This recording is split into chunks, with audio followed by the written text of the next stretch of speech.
Tudo bom, gente? Nós vamos conversar hoje sobre reumatologia. Estamos entrando no bloco de reumatologia, tá bom? Nesse bloco, a nossa primeira aula, nós vamos falar sobre artrite reumatoide e as artropatias soronegativas, ou seja, aquelas que não cursam com o fator reumatoide. Tudo bem? Vamos falar sobre elas.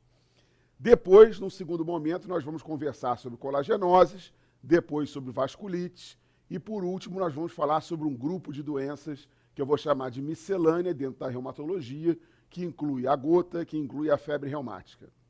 Mas vamos nos concentrar aqui em artrite reumatoide, que é a nossa primeira doença, é a estrela da aula de hoje. A gente sabe que a artrite reumatoide ela é uma doença de provável fundo imunológico, é uma doença inflamatória que acomete articulações, tá certo? É uma doença que tem como característica ser insidiosa na sua instalação, na maioria dos casos, e tem também como característica a destruição da estrutura da articulação ao longo do tempo.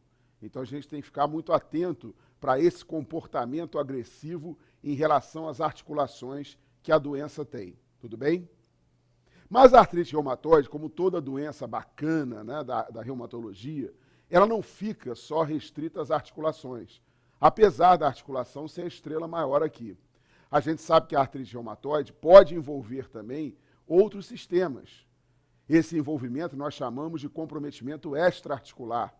A artrite reumatoide ela pode causar, por exemplo, né, fibrose pulmonar, ela pode causar uma doença ocular, às vezes grave, tudo bem? Eventualmente manifestações cardiovasculares. Então ela não fica restrita apenas à articulação. Mas na articulação, como eu falei para vocês, ela tem essa característica interessante. É uma doença que vai e volta, né? Uma doença crônica, uma doença arrastada, que destrói as estruturas da articulação, causando as famosas deformidades articulares que a gente pode observar com o tempo, né? Principalmente naqueles doentes que não foram bem conduzidos desde o início.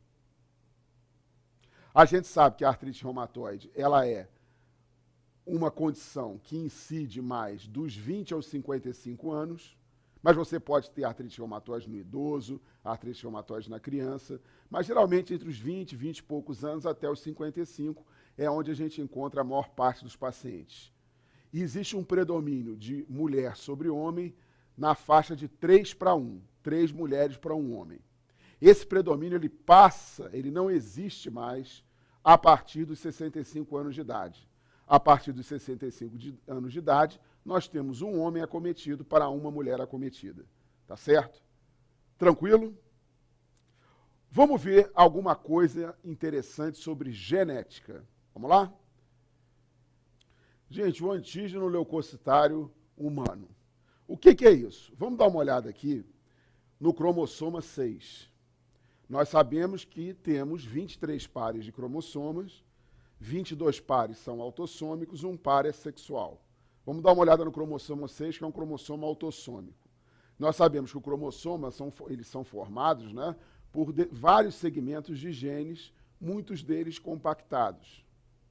E existe um segmento de genes no braço curto do cromossoma 6, que são genes que correspondem ao complexo maior de histocompatibilidade.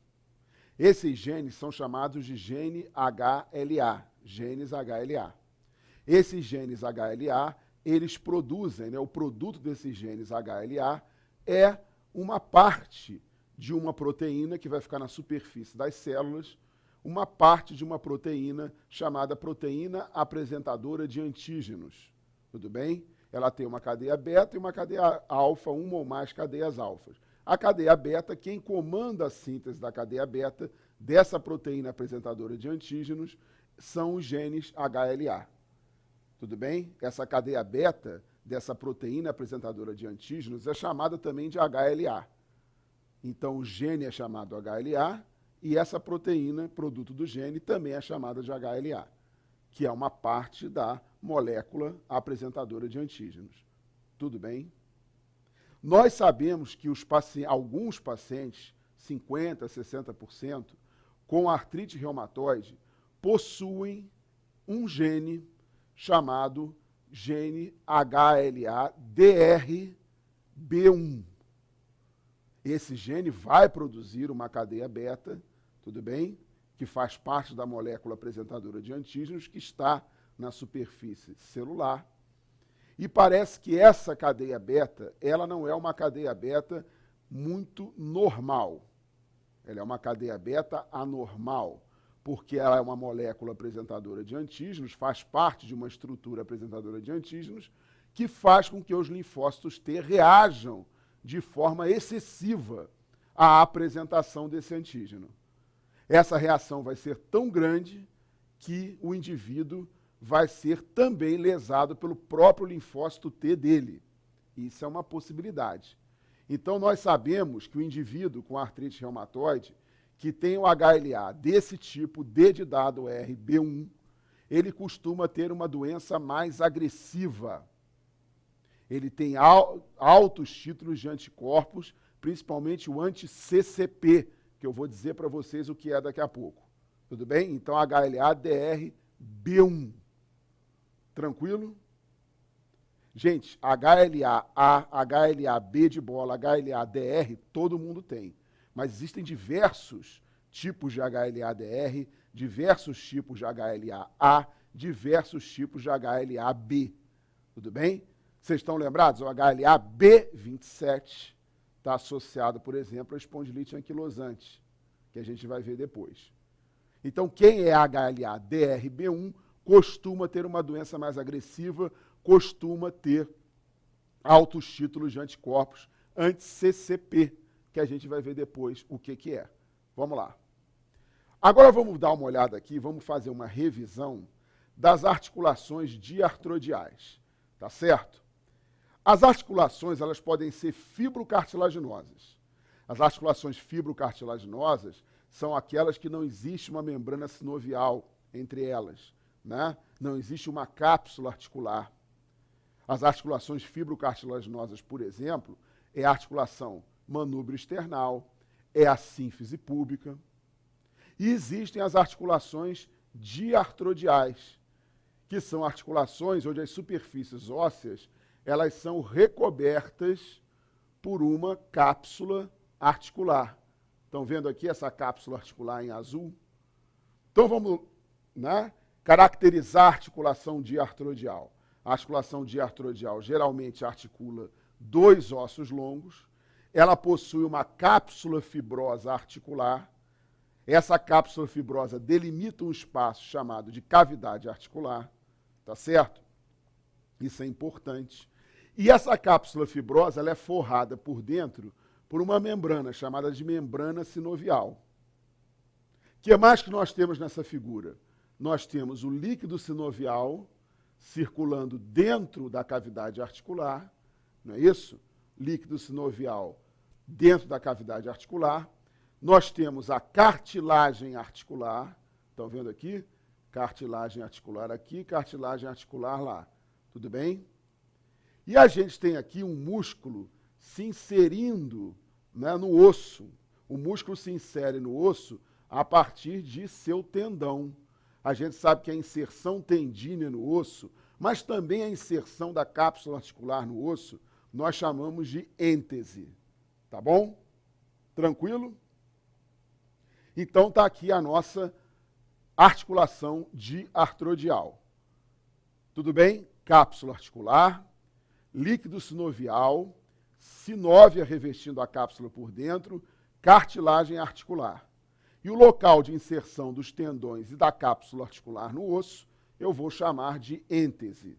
Isso vai ser mais importante para a aula de espondilite anquilosante, mas tudo bem.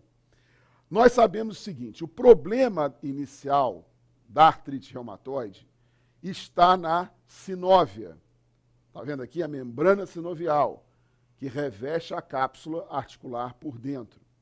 A membrana sinovial ou sinóvia, ela na artrite reumatoide, ela sofre uma inflamação. E essa membrana sinovial inflamada, ela vai aumentando de tamanho e vai se transformar numa estrutura conhecida como panos.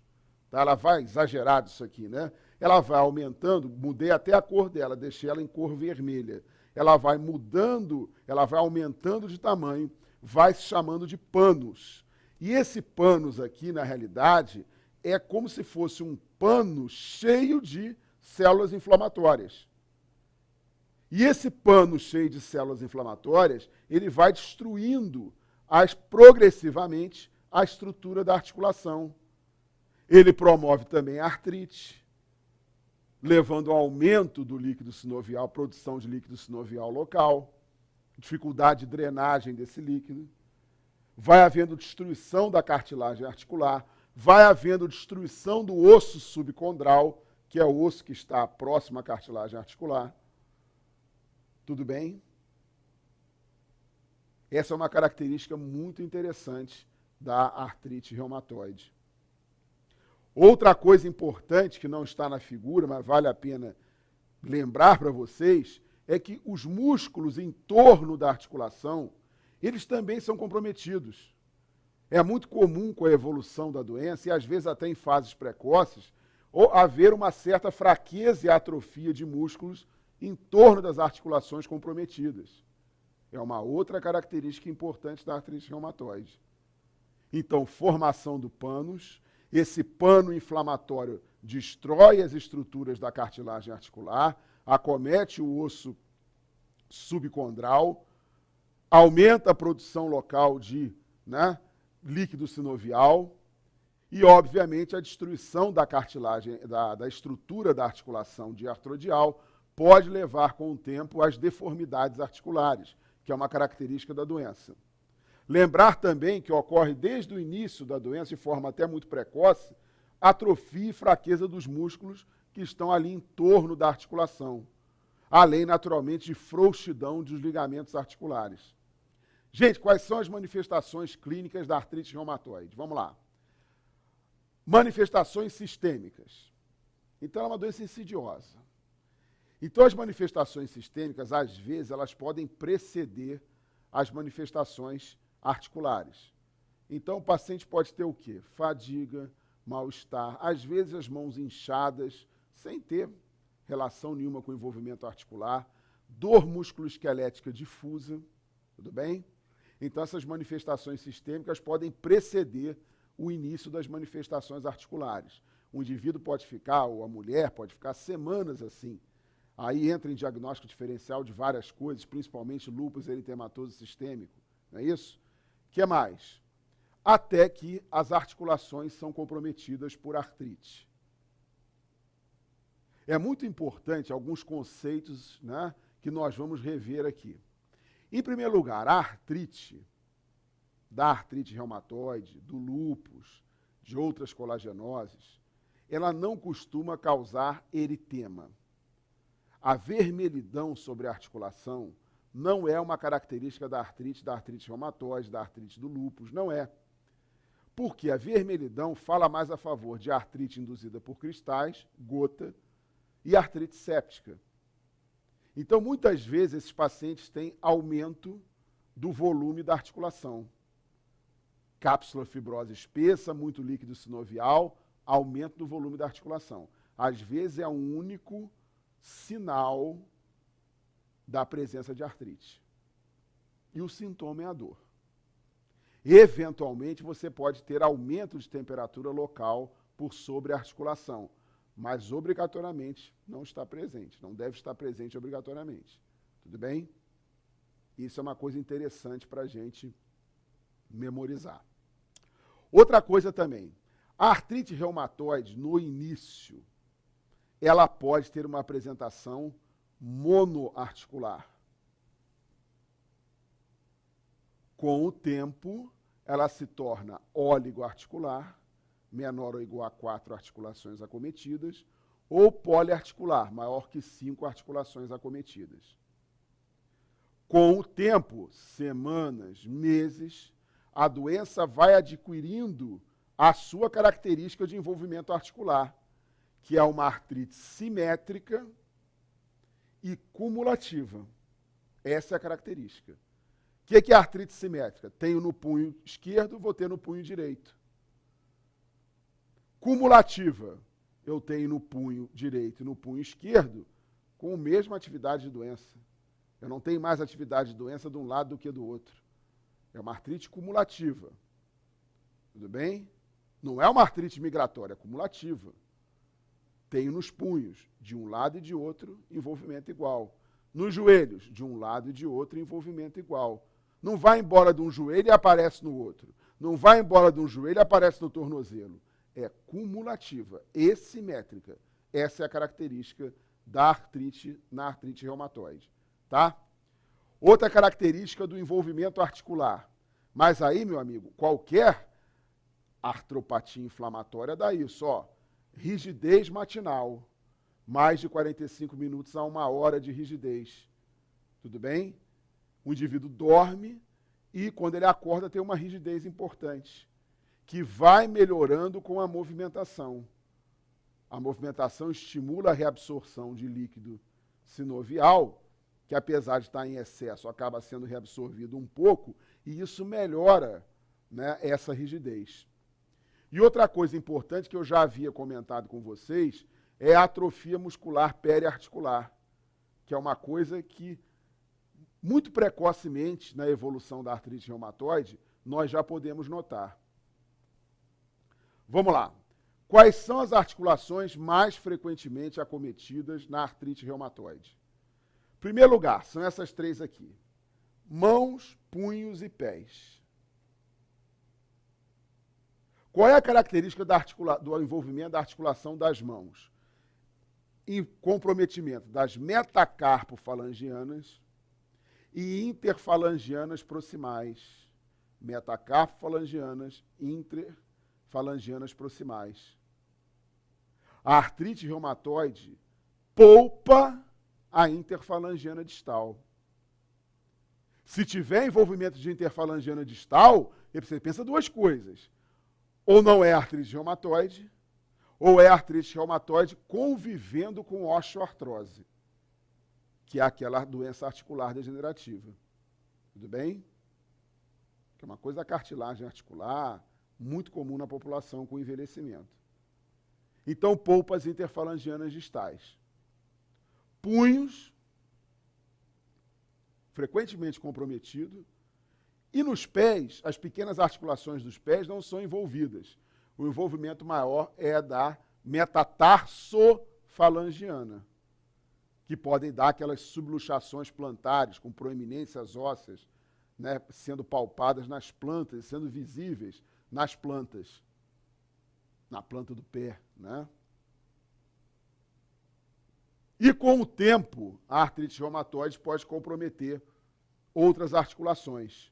Joelho, cotovelo, em especial atenção para a coluna cervical. Tudo bem?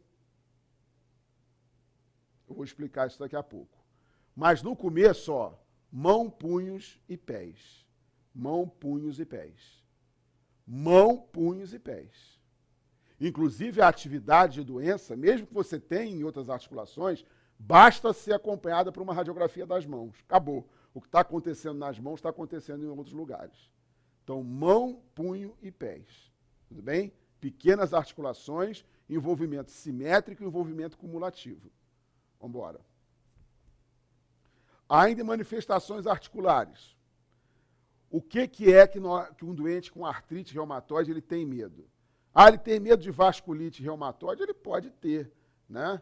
Mas, obviamente, né, a alteração estética é muito desagradável. Que alteração estética é essa? A deformidade articular. Então, o caminho para a deformidade articular é esse aqui, ó. Atrofia e contratura muscular periarticular, fibrose dos tecidos periarticulares, anquilose, né, da articulação, né, a articulação fica endurecida, perde a sua mobilidade, e, por último, vem as deformidades articulares. Tudo bem? É isso que o paciente não quer. Olha aqui, gente, a deformidade, uma das deformidades mais importantes e mais características da artrite reumatoide, que é o desvio ulnar dos dedos. Você tem aí frouxidão, né, dos ligamentos em torno das metacarpofalangianas, você tem subluxação das metacarpofalangianas também, né, levando esse desvio ulnar dos dedos. Olha lá, ó, mais um exemplo, né, de desvio ulnar. Alterações radiológicas, está vendo aqui? Subluxação das metacarpofalangianas. Subluxações visíveis aqui, né? Tanto desse lado quanto desse. Tranquilo? Já existe também alguma erosão subcondral, mas depois a gente conversa sobre isso.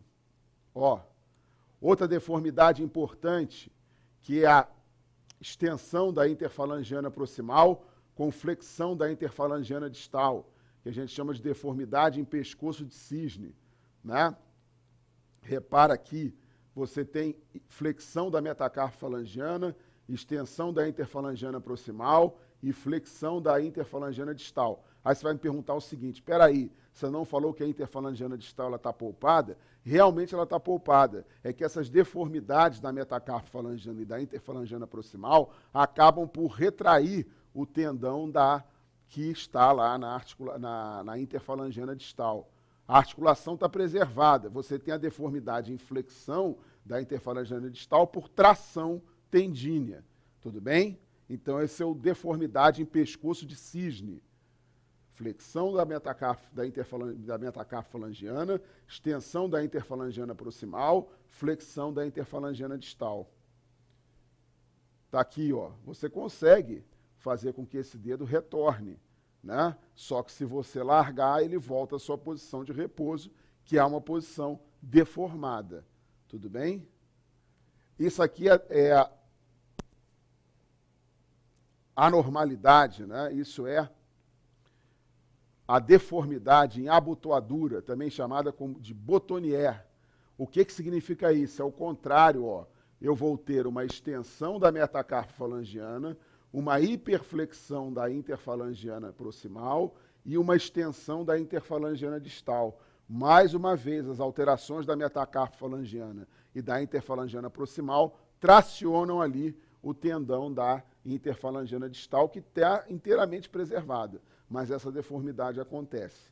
Tudo bem?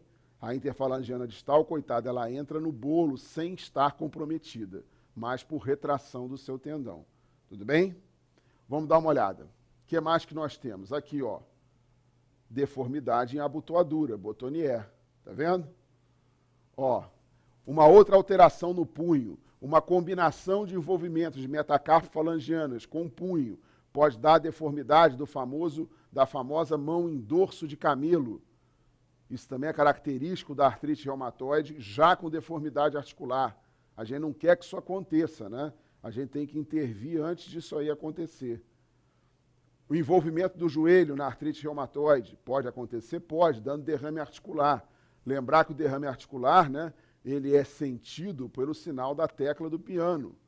A gente comprime a patela, sente ela tocar lá embaixo no fêmur e ela volta de novo para a superfície.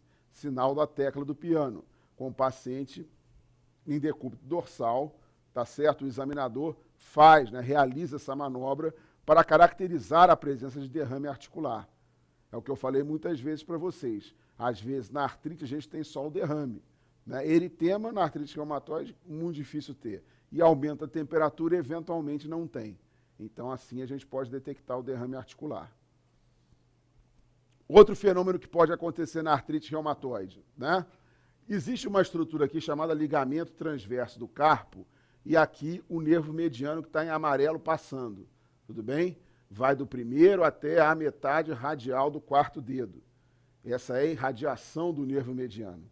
A gente sabe que uma sinovite do punho, né, um aumento da sinóvia no punho, pode comprimir o nervo mediano contra o ligamento transverso do carpo. E isso determinar uma síndrome de túnel do carpo. O paciente vai ter dor e parestesias nessa localização aqui. Vamos lá? A gente sabe que tem dois sinais que podem provocar, né, as manifestações da síndrome de túnel do carpo, dando o diagnóstico para a gente. O primeiro sinal, você hiperestende a mão e percute o punho. O paciente vai sentir incômodo, vai sentir parestesia no trajeto ali do nervo mediano. Esse é o sinal conhecido como sinal de Tinel, tá certo? E uma outra forma de você provocar dor é fazer exatamente esse movimento, que é a manobra de Fallen. Você vai provocar um desconforto e uma parestesia no trajeto do nervo ulnar. Então, esses são sinais de síndrome de túnel do carpo, que, obviamente, né, a artrite reumatoide não é a única causa, existem outras causas, lesão por esforço repetitivo, não é isso? O que mais? Você pode encontrar também alguns casos de amiloidose, de hipotireoidismo, então síndrome do túnel do carpo é um outro achado aí nos punhos do paciente com artrite reumatoide, por hipertrofia da sinóvia. Aqui você tem as metatarso envolvidas com subluxação plantar, causando proeminências ósseas. Essas proeminências ósseas podem provocar erosões plantares, é uma coisa complicada da gente manejar, tá? Além de manifestações articulares, alguma outra articulação pode estar comprometida na artrite reumatoide? O que vocês acham? Essa aqui, ó, articulação atlanto-axial. O atlas é C1, o axis é C2, tá? Uma característica interessante do atlas, ele não tem corpo vertebral. Ele tem um arco anterior e tem um arco posterior, tá certo?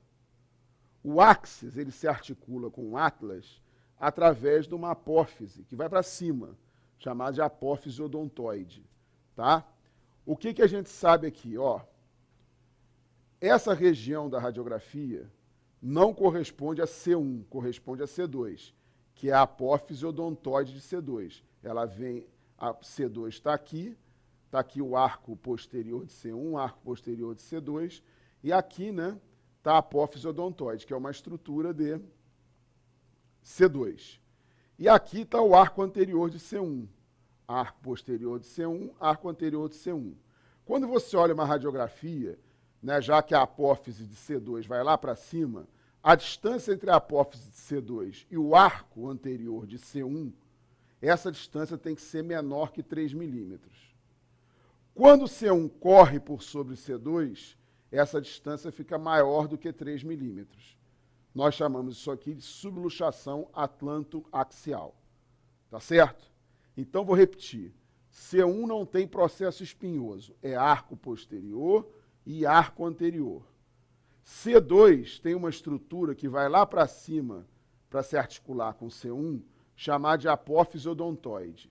Então, na radiografia, a distância da apófise odontoide de C2 para o arco anterior de C1 deve ser menor que 3 milímetros.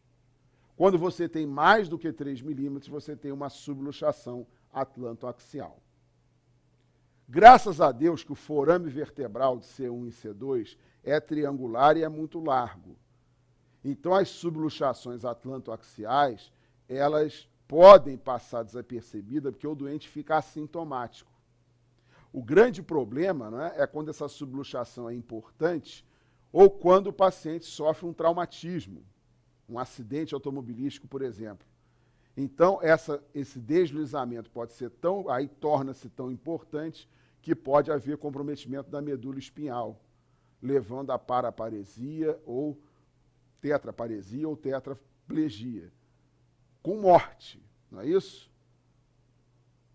Tudo bem? Então, muito cuidado com a articulação, avaliar sempre num paciente com artrite reumatoide a sua articulação atlantoaxial, até para saber se esse paciente merece cuidados, principalmente o uso, né, de colar cervical quando ele vai realizar algumas atividades, ou principalmente quando ele está se deslocando de automóvel, por exemplo, né? Então vamos lá, isso é importante. Gente, vamos ver aqui as manifestações extraarticulares da artrite reumatoide. Eu selecionei alguns órgãos que podem ser atingidos na doença e vale a pena vocês memorizarem. Vamos lá, pele. Duas coisas eu tenho que memorizar na pele: nódulos subcutâneos e vasculite, tá? Os nódulos subcutâneos, eles são mais encontrados em superfície, vamos falar deles, em superfície extensora de cotovelo, tudo bem? Em mãos, em pés, no calcânio. Os nódulos, eles representam inflamação, vasculite de pequenas veias da pele. Nós sabemos que os nódulos, eles têm correlação com o fator reumatoide positivo e atividade de doença. É impossível o paciente ter um nódulo reumatoide, ser portador de artrite reumatoide e ter fator reumatoide negativo. Então, os nódulos se associam com o fator reumatoide positivo e com atividade de doença. Tá certo? Bom, a vasculite, ela pode ser aquela clássica, uma vasculite leucocitoclástica, a gente vai ver depois o que é isso no bloco de vasculite, mas eu vou logo dizendo, ela oclui essa inflamação vascular, leva à oclusão de vasos muito pequenos, levando a infartos ungueais próximos às unhas, infartos em polpa digital. Peguei vasos muito pequenos. Ou então a vasculite pode ser uma vasculite necrosante, pegando artérias de médio calibre, inflamando as artérias, ocluindo totalmente o lúmen dessas artérias ou parcialmente e levando à isquemia dos tecidos nutridos por essas artérias. Essa isquemia pode se manifestar aqui com lesões, úlceras necróticas no pé, né, nos dedos dos pés. Tudo bem? Isso pode ser uma situação e é uma situação dramática. O que mais? Coração. O que eu tenho de coração e artrite reumatoide? Isso é muito importante. Ó. A pericardite é o envolvimento mais comum do coração. Geralmente, esse derrame pericárdico ele é assintomático na maioria dos doentes. Tá certo? A gente sabe que o derrame pericárdico ele pode ser identificado pelo eco, é identificado pelo eco, em até metade dos casos. Tudo bem? Os nódulos no miocárdio, eles podem causar distúrbio de condução, até insuficiência valvar, mas não é interessante você memorizar isso para a prova. O que você tem que memorizar é que o estado inflamatório da artrite reumatoide, por ser um estado inflamatório crônico, recidivante, ele tem associação com aterogênese acelerada, como qualquer estado inflamatório pode ter, crônico. Então, hoje em dia, nós sabemos que a causa mais comum de óbito em pacientes com artrite reumatoide é a aterogênese acelerada, tá certo? É a isquemia miocárdica. Então, esses pacientes têm que ser muito bem conduzidos. Tudo bem? Então, vamos embora. O que mais que nós temos? Pulmão. Pulmão. Posso ter vasculite pulmonar? Posso. Posso ter nódulos em parênquima? Posso também. Só que o que eu tenho que memorizar de mais importante é o derrame pleural. O que tem o derrame pleural na artrite reumatoide? É um derrame pleural pequeno, de acordo com o Harrison, é a manifestação pulmonar mais encontrada. A gente sabe que o derrame pleural, na verdade, pleuropulmonar mais encontrada, a gente sabe que o derrame pleural ele é de pequena monta, ele tem como característica apresentar um fator reumatoide positivo no líquido pleural, ele tem como característica ser um exudato, ele tem como característica ter uma glicose extremamente baixa e ter um complemento baixo também. O complemento no sangue não está baixo, mas no líquido pleural está. Então, complemento baixo, glicose muito baixa, menor que 25 miligramas por decilitro, complemento baixo, derrame pleural exudativo, presença do fator reumatoide no líquido pleural. E a síndrome de Kaplan. Síndrome de Kaplan seria artrite reumatoide com nódulos pulmonares em pacientes com pneumoconiose, principalmente a silicose. Tá certo? Então, isso seria a síndrome de Kaplan. Envolvimento ocular muito importante na artrite reumatoide, né? Olha só, eu quero que vocês memorizem. Síndrome de Sjögren, episclerite e escleromalácia perfurante. Tá certo? Síndrome de Sjögren, 20 a 30% dos pacientes com artrite reumatoide apresentam síndrome de Sjögren. Tá certo? Então, esses pacientes têm olho seco. Esses pacientes podem fazer úlcera de córnea pelo olho seco. Episclerite, a inflamação da episclera, uma pequena membrana que recobre a esclera, muito fina, tá? A gente sabe que a episclerite ela se manifesta apenas como vermelhidão localizada no olho, sem lacrimejamento. E uma forma grave, que é a esclerite. A esclerite seria, né, o próprio envolvimento do branco do olho, direto. O adelgaçamento da membrana, né, o afinamento, né, da esclera, pode fazer com que a gente veja a coroide subjacente. Essa condição é chamada de escleromalácia perfurante. É quando a esclera, né, fica muito adelgaçada. Tudo bem? Vamos ver aqui as imagens.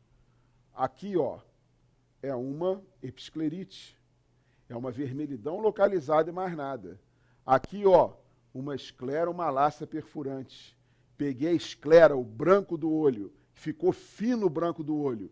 Eu pude observar a coroide que está abaixo, subjacente. Então, esse branco do olho ficou muito fino mesmo. Nós chamamos isso aqui de escleromalácia perfurante. Quadros que têm que ser vistos com urgência por um oftalmologista. Tá certo? Vamos ver aqui. Dentre as alternativas abaixo, qual é a mais comumente encontrada nos portadores de artrite reumatoide? Ceratoconjuntivite seca, episclerite, escleromalácia perfurante ou uveíte anterior? O que eu falei para vocês? 20 a 30% tem síndrome de Sjögren, que pode causar ceratite, úlcera de córnea. Como é que nós chamamos o olho seco da síndrome de Sjögren? Ceratoconjuntivite seca. Resposta correta, letra A. Uma outra alteração interessante da gente saber na artrite reumatoide, né? Eu trouxe até aqui uma figura de um baço, para a gente lembrar bem, né? Não importa o que está escrito não, isso aqui é uma figura do baço, tá? Alguns pacientes com artrite reumatoide de longa duração, isso acontece em menos de 1% dos casos, de acordo com a última edição do Harrison. Pacientes com artrite reumatoide de longa duração podem apresentar um quadro de neutropenia e esplenomegalia. Nós chamamos essa condição de síndrome de Felt. Parece, uma das hipóteses é que os granulócitos estariam sendo destruídos, imunologicamente destruídos no baço, mas não importa. O paciente tem neutropenia e tem esplenomegalia. É a síndrome de Felt. Naturalmente, esse indivíduo tem suscetibilidade a infecções por gram-negativos, do tipo pseudomonas, gram-positivos, do tipo estáfilo. Então, se esse paciente ficar febril, ele tem que ser internado, tem que receber antibiótico-terapia sistêmica. E parece que a melhor forma de você manejar a síndrome de Felt, obviamente na ausência de infecção oportunista, é utilizando o metotrexato, que a gente vai falar mais sobre essa droga depois. Então isso aqui é um acometimento raro em pacientes com artrite reumatoide de longa duração. Tudo bem? Tranquilo? Esses pacientes, eles possuem, né, umas células T no esfregaço do sangue periférico, eles têm umas células T gigantes e granulares, que fazem confusão até com a leucemia linfocítica de caráter crônico com grandes linfócitos T, que também pode comprometer o paciente com artrite reumatoide. Mas, geralmente, esse tipo de leucemia crônica, ela acomete o paciente no início da artrite reumatoide. Aqui não, a síndrome de Felt é com anos de doença que o paciente pode desenvolver isso. Mas tanto a leucemia linfocítica de células T granulares gigantes, quanto a síndrome de Felt propriamente dita, são eventos raros. A síndrome de Felt, depois de muitos anos de doença, a leucemia linfocítica no começo da doença. Vamos embora. Está aqui, ó. Artrite reumatoide avançada, síndrome de Felt, neutropenia e esplenomegalia. Tudo bem? Vamos embora. Gente, quais são os marcadores laboratoriais de fase aguda da artrite reumatoide? Inflamação. O que eu tenho na inflamação? Os marcadores de fase aguda são a proteína C reativa, que está aumentada, e a velocidade de hemossedimentação, que também está aumentada. Então, esses são marcadores laboratoriais de fase aguda. Não existe você ter atividade de artrite reumatoide, paciente com atividade de doença, com VHS normal. É impossível você ter um paciente com atividade de doença com a proteína C reativa dentro da normalidade. Então, são marcadores de inflamação, tá certo? Gente, os marcadores sorológicos agora, né? Importantíssimos. O fator reumatoide e o anticorpo anti-CC, né? P. Fator reumatoide. A gente tem a ideia, né, que o fator reumatoide está positivo em todos os pacientes com artrite reumatoide. Isso está errado. Está positivo em 70% a 80% dos casos. Não é em 100%. Mas o que é o fator reumatoide? O fator reumatoide é uma IgM que ataca uma IgG do indivíduo. Se liga à fração FC da IgG. Tá certo? Existem algumas formas da gente quantificar o fator reumatoide para dizer se ele está presente ou não. Uma forma clássica é o látex, tá certo? A gente sabe que um látex maior ou igual a 1/20, na titulação de 1/20, nós já podemos dizer aí que o fator reumatoide ele é positivo. Mas, geralmente, os indivíduos com artrite reumatoide em atividade têm títulos maiores do que 1/80, tá certo? Outra forma de você quantificar o fator reumatoide é através da nefelometria. Um valor maior que 80 unidades por ml me diz que o fator reumatoide também é positivo, tá certo? Mas o que acontece com o fator reumatoide? Ele tem uma sensibilidade razoavelmente boa, 70% a 80%. Só que ele tem uma baixa especificidade. Para vocês terem uma ideia, o fator reumatoide pode estar presente, né, no lúpus, pode estar presente também em baixos títulos, naturalmente, com a idade avançada, pode estar presente na hepatite B, pode estar presente na endocardite infecciosa subaguda, principalmente, pode estar presente e está presente em 90% dos pacientes com síndrome de Sjögren. Olha lá, ó, positivo em 70%, 80% na AR, mas 90% no Sjögren. Positivo também na hepatite B, na endocardite infecciosa, tá certo? No lúpus, eventualmente. Algumas vasculites que não tem nada a ver com artrite reumatoide também positivo, como a arterite temporal, por exemplo. Então, ele tem baixa especificidade. Aí existe um outro anticorpo chamado anticorpo antipeptídeo citrulinados cíclicos, que é o famoso anti-CP do inglês, tá? Tem uma sensibilidade também de 70%, 80%, pode-se dizer assim, mas ele tem uma especificidade, olha lá, ó, de 95%. É muito difícil o indivíduo ter anti-CCP positivo e não ter artrite reumatoide, é quase impossível. Mas, geralmente, esses são os dois anticorpos pedidos, que estão até nos critérios diagnósticos da doença. Então, lembra, marcador inflamatório, VHS, proteína C reativa, que estão altos quando a doença está em atividade, marcadores sorológicos, fator reumatoide e anti-CCP. Tudo bem? Vamos lá. Ao solicitar a sorologia para o diagnóstico de artrite reumatoide, fator reumatoide e antipeptídeos cíclicos citrulinados, anti-CCP, o médico deve ter em mente que, letra A, existem pacientes com a doença, mas que são soronegativos para ambos os testes. Realmente, a sensibilidade dos dois gira em torno de 70% a 80%. Pode existir uma pessoa que tem artrite reumatoide e tem os dois negativos. Então, a letra A está correta. B, embora o fator reumatoide tenha baixa sensibilidade, apresenta especificidade alta, justamente o contrário, né? C, fator reumatoide pode ser negativo, mas não anti-CCP. Claro que pode ser negativo o anti-CCP. É 70%, 80%. Também pode ser negativo. Pode haver pacientes que sejam negativos para o anti-CCP, mas não para o fator reumatoide. Mesma coisa, o fator reumatoide é 70% a 80% também. Então, o cara pode ser negativo para o anti-CCP e negativo para o fator reumatoide. Letra E, o anti-CCP é o teste mais sensível para o diagnóstico, mas tem baixa especificidade? É o contrário, ele tem elevada especificidade e uma sensibilidade muito parecida com o fator reumatoide. Então, a opção correta é a alternativa A, não tem a menor dúvida quanto a isso. Gente, radiologia. Radiologia, vocês podem perceber que ela foi, a gente vai mostrar daqui a pouco, ela foi tirada dos critérios diagnósticos. Então, para que serve a radiologia hoje em dia, né? Obviamente, ela vai corroborar o nosso diagnóstico, mas não é critério diagnóstico.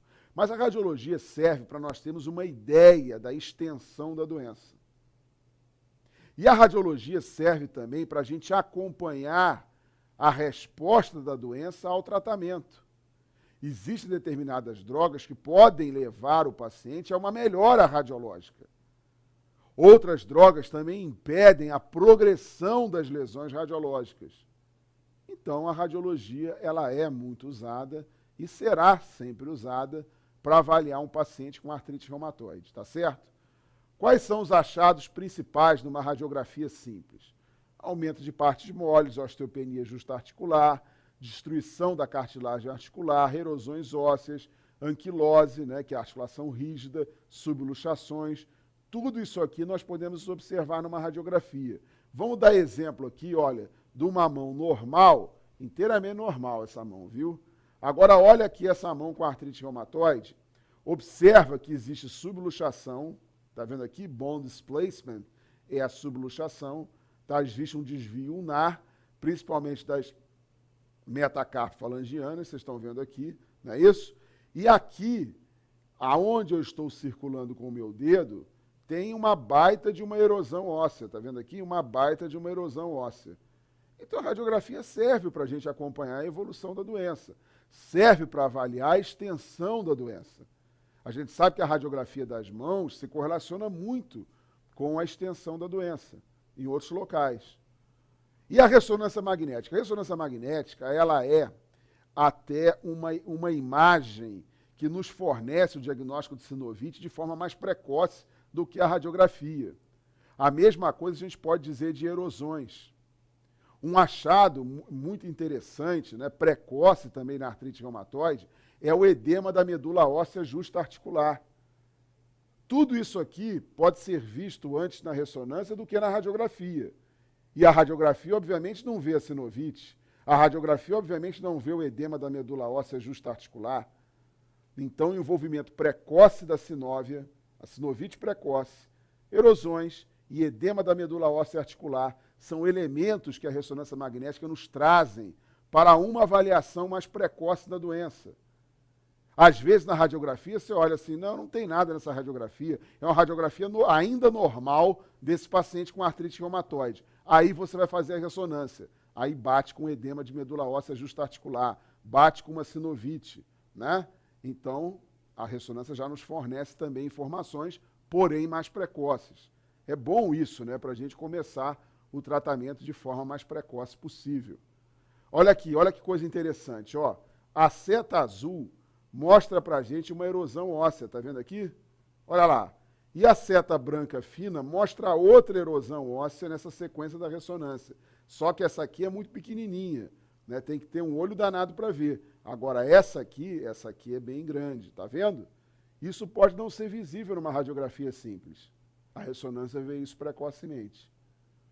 Bom, gente, o diagnóstico de artrite reumatoide. Hoje em dia, né, existem critérios diagnósticos mais novos, né, que foram desenvolvidos em 2010 pelo Colégio Americano de Reumatologia e pela Liga da União Europeia Anti-Reumatismo, não é isso? Então, essas duas entidades se uniram e modificaram aqueles critérios antigos de 1987. Esses critérios, hoje em dia, né, permitem, né, que a gente faça um diagnóstico um pouquinho mais precoce da artrite reumatoide. E isso é importante para o tratamento, porque quanto mais cedo a gente diagnostica e trata, né, maior é a probabilidade do paciente ficar livre, ou pelo menos ter poucas deformidades articulares. Vamos lá. Aqui estão os critérios, né? Colégio Americano de Reumatologia, Liga da União Europeia Anti-Reumatismo. Tudo bem? Esses critérios são de 2010. Eles envolvem 4 variáveis: envolvimento articular, sorologia, reagentes de fase aguda e duração dos sintomas. Tudo bem? Você vai me perguntar, eu preciso decorar cada um desses aqui? Não, não vejo necessidade disso. O que você tem que saber é quais são os componentes desses critérios diagnósticos, tá certo? Por exemplo, articulação, poliartrite simétrica, cumulativa. Se vocês perceberem aqui, quanto mais pequenas articulações são envolvidas, mais o paciente pontua. Claro, porque a artrite reumatoide é uma doença que começa em pequenas articulações das mãos, pés, começa pelo punho. Então, isso é muito interessante. Sorologia, então vamos lá, poliartrite simétrica. Sorologia, quais são os elementos da sorologia? Fator reumatoide e anti-CCP. Os 2 positivos, que ótimo, em altos títulos, que maravilha. Reagentes de fase aguda, quais são os 2? Está aqui, ó. VHS e proteína C reativa, eles estão altos, sempre. Duração dos sintomas, geralmente uma hora igual a 6 semanas, vai ganhar 1 ponto, menor que 6 semanas não ganha nada. Por quê? Porque a doença ela é insidiosa na sua apresentação, tendendo à cronificação, marcada por remissões e exacerbações. Não é assim que a artrite reumatoide se comporta? Então, esse critério diagnóstico ele é muito inteligente, né? Ele resume as principais características da doença. Vamos lá. Vamos ver essa questão aqui, gente. Olha lá. Com o intuito de aprimorar o diagnóstico da artrite reumatoide em uma fase mais precoce de sua evolução, foram propostos novos critérios. É o que eu falei, o diagnóstico numa fase mais precoce da sua evolução. Foram propostos os novos critérios de classificação, dentre os quais não foi incluído o seguinte item. Na realidade, os novos critérios diagnósticos. Qual foi o item que não foi incluído? Vamos lembrar dos critérios diagnósticos? Envolvimento articular, reagentes de fase aguda, marcadores sorológicos e tempo de evolução da doença. O que nódulos subcutâneos tem a ver com isso? Nada, né? Ah, mas eles estão presentes em 20% a 30%, tem associação com o fator reumatoide e atividade de doença, mas não importa, eles não fazem parte dos critérios diagnósticos. VHS elevada faz, né? Marcador de fase aguda, reagente de fase aguda, possibilidade do anti-CCP, né? Marcador sorológico, envolvimento articular na letra D de dado, então os nódulos subcutâneos não fazem parte dos critérios diagnósticos. Gente, vamos lá. O tratamento da artrite reumatoide. É muito importante, né, que você leve a esse paciente um alívio sintomático da sua articulação comprometida, tá certo? As drogas que produzem um alívio sintomático e não interferem na evolução da doença, nós chamamos drogas sintomáticas. Que drogas são essas? Anti-inflamatórios não esteroidais e doses baixas a moderadas de glicocorticoides. Exemplo, uma dose de prednisona menor ou igual a 7,5 miligramas, que seria uma dose baixa, ou uma dose de prednisona maior que 7,5, porém menor ou igual a 30 miligramas. O objetivo disso aqui é levar ao paciente um alívio sintomático daquela articulação inflamada. Então é muito comum, por exemplo, na artrite reumatoide, durante um surto da doença, a gente começar com 20 miligramas de prednisona para ele melhorar essa inflamação articular. Mas o grande grupo de drogas são as drogas que alteram a evolução da doença. Elas devem ser iniciadas também, só que elas levam de 6 a 12 semanas para poder agir. Essas drogas elas são chamadas também de drogas antirreumáticas modificadoras da doença, ou DARMIDs, tá certo? O que é uma droga modificadora da doença? Melhora funcional da articulação, melhora a qualidade de vida e, o mais importante, impede a progressão radiológica ou diminui o ritmo de progressão radiológica da doença e, eventualmente, até reverte algumas alterações radiológicas já estabelecidas. Então, essas drogas aqui, elas são fundamentais para o manejo de um paciente com artrite reumatoide. Vamos dar uma olhada nessas DARMIDs aqui. Existem dois grandes grupos de DARMIDs. As DARMIDs convencionais e as DARMIDs biológicas. A estrela das DARMIDs, que por acaso é uma DARMID convencional, é o metotrexato, que é aquele inibidor da dihidrofolato redutase. O metotrexato é uma droga dada por semana. A gente vai escalonando a dose do metotrexato progressivamente. Ela é a DARMID de escolha, ela pode ser associada a outras DARMIDs convencionais, pode ser associada também a DARMIDs biológicas para o controle da doença. Outras DARMIDs convencionais, leflunomida, que é o inibidor da síntese de pirimidina, tá certo? A sulfasalazina parece também impedir a progressão, diminuir o ritmo, né, da progressão radiológica da doença, e a hidroxicloroquina, que estão querendo tirá-la do grupo das DARMIDs, já que ela não altera em nada, parece, não diminui em nada a progressão radiológica da doença. O que a gente sabe? Vou iniciar uma DARMID, ou é convencional ou é biológica? É convencional sempre. Metotrexato é a droga de escolha. Avalio o meu paciente a cada 3 a 5 semanas. Não melhorou com metotrexato sozinho. Posso fazer metotrexato, sulfasalazina e hidroxicloroquina. Tudo bem? Posso fazer isso aqui. Tranquilo? Um detalhe importante. Para o metotrexato é importante nós avaliarmos hemograma, provas de função hepática. O metotrexato pode dar fibrose hepática. Então, atenção, peça sorologia para o vírus B, peça sorologia para o vírus C. Então, é isso que eu faço. DARMIDs ditas biológicas.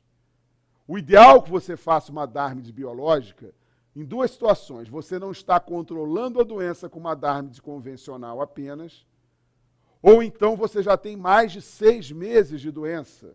O ideal é que você associe ao metotrexato uma DARMID biológica.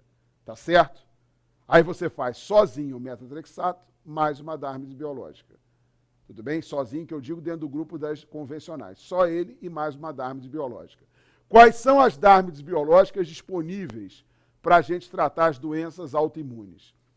Drogas anti-TNF.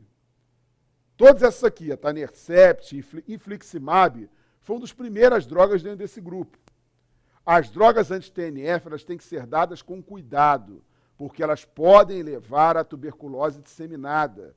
Muito cuidado antes de fazer essas drogas, tudo bem? Drogas anti-TNF. Geralmente são anticorpos contra o anti-TNF, com exceção do Etanercept, que é uma molécula de fusão. Não vou ficar perdendo tempo explicando isso para vocês. Mas atenção para a tuberculose disseminada, é muito importante você fazer o PPD desse doente. Se for maior ou igual a 5 milímetros, faz isoniazida para ele, tá certo? Outra DARMID biológica, antirreceptor de interleucina 6, o tocilizumab. O problema dessa droga é, obviamente, o aumento do LDL que ela pode causar, ela causa dislipidemia. Inibidor da estimulação de linfócito, o abatacept, que é uma droga interessante hoje em dia como droga biológica, e o anti-CD20, que é o rituximab. Atenção, eu estou apresentando para vocês as drogas, as DARMIDs biológicas. Você nunca deve associar a DARMID biológica. Você aumenta proibitivamente o risco de infecção e de outras complicações. Então, você elege uma DARMID biológica, geralmente para dar em associação com o metotrexato. Quando é que eu faço isso? Quando o metotrexato, mesmo em esquema com sulfasalazina e hidroxicloroquina, não está controlando a doença, ou quando eu tenho, geralmente, mais de 6 meses de doença. O ideal é que eu faça essa associação. As DARMIDs, elas melhoram a qualidade de vida do doente, promovem recuperação funcional da articulação, levam à diminuição da progressão radiológica, eventualmente, com um número substancial de casos, regridem algumas alterações radiológicas estabelecidas. Então, é isso que vocês têm que ter em mente. Tá certo, gente?